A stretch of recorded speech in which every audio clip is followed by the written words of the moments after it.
Hey, hello, I'm tunesy. If you couldn't tell by the channel name, of course. Um, First of all, so sorry that I look so freaking horrible. I just came back from a freaking football game. Um, yeah, that didn't go well. Just say,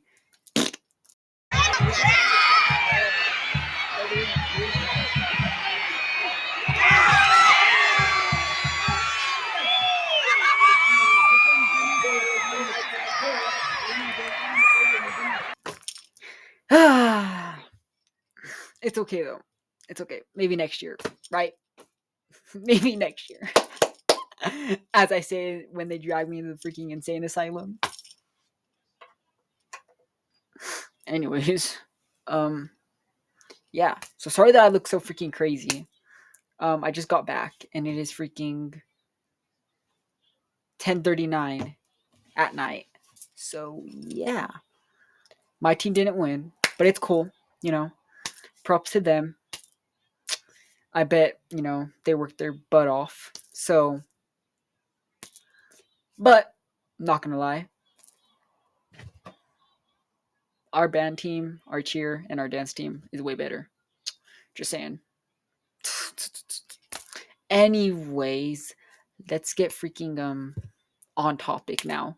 Um, so day freaking 14. It's been 2 weeks already. What the heck? Can y'all believe that? How has it already been 2 freaking weeks? That's insane. But yeah. Um, Today's song of the day is "Ski Meets World" by Ski Master Slump God. The genre is hip hop slash rap.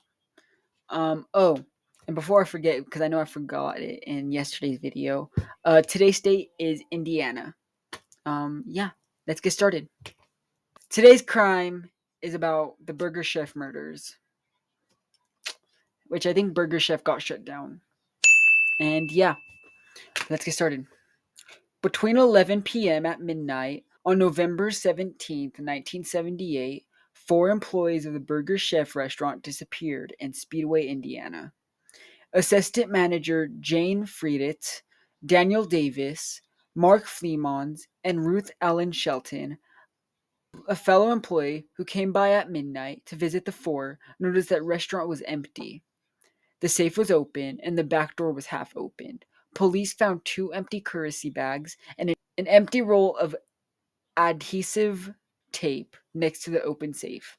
On the night of the murders, an eyewitness saw two suspicious men in a car outside the Burger Chef just before closing.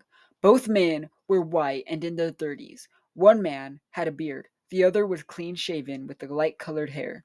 The police had models of the suspects created in clay to assist the investigation.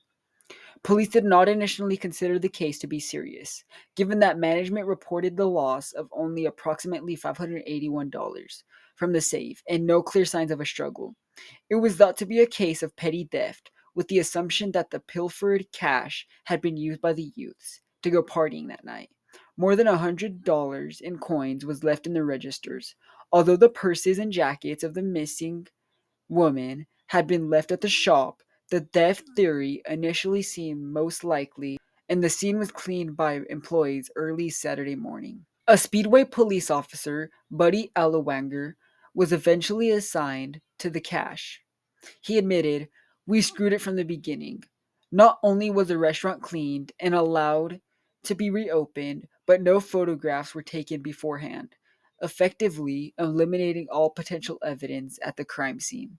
When the four did not reappear the following morning and Friedrich's Chevrolet Vega was found partially locked in town, concerns grew.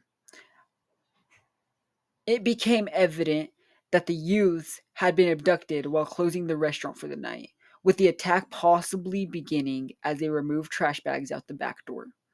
On Sunday afternoon, hikers found the bodies of all four youths over 20 miles away in a wooded area of Johnson County. Both Davis and Shelton had been shot numerous times with a 38 caliber firearm. Frieda had been stabbed twice in the chest. The handle of the knife had broken off and was missing, but the blade was later recovered during an autopsy. Flemons was later determined to have been beaten to death, possibly with a chain, and died from choking to death on his own blood. All four victims were still wearing their burger chef uniforms. Money and watches were found on the dead victims, implying that the robbery might not have been the sole motive for the murders. The leading theory of investigators had been put that the four victims were kidnapped during a botched robbery, possibly after one of the victims recognized one of the perpetrators. Flemons was covering for another employee's shift and was not scheduled to work that night, leading investigators to speculate that perhaps he was the one who recognized the killers, since they had not planned on him being there. Later, in 1978, a man in a bar in Greenwood bragged that he had been involved in the killings. Police subsequently questioned him, but he passed a polygraph, claiming not to have been involved. Officers were unable to bring charges on other grounds. The man proved the names of others whom he suggested belonged to a fast food robbery gang, who investigators suspected may have been involved in the case. Later, officers spotted a man who bore a strong resemblance to the bearded man. Composite. The man shaved his beard the night before he was to appear.